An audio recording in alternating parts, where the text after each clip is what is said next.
Ano nga ba to? Ayan, nagpapaganda tayo. Hi, ma'am. Hi, guys. Mga ka-orchids. Ayan, andito tayo sa SM ngayon. Nagpapaganda ako ng kilay. Baka makahanap tayo ng 10. 10 ang... Sure yan, ma'am. Sure daw ang gagalit si Yoy.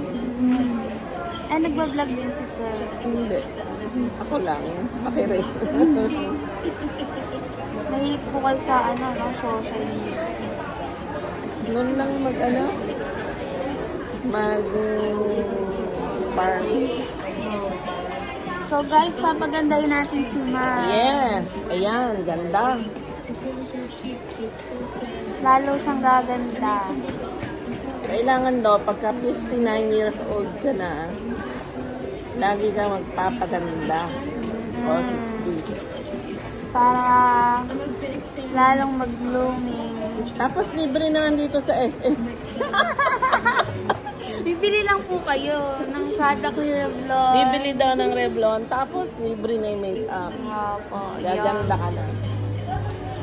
Yung little bit lang ganda mo, pero paglabas mo full pack na yung ganda. Wow. Actually, duling ako kaya hindi ko alam magkilay.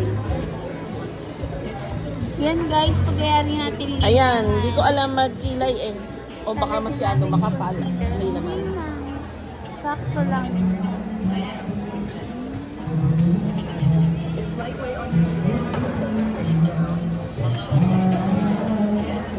Ma'am, ipopost mo yan. Yes naman. Ipopost natin to. Okay, this is it. Wait lang.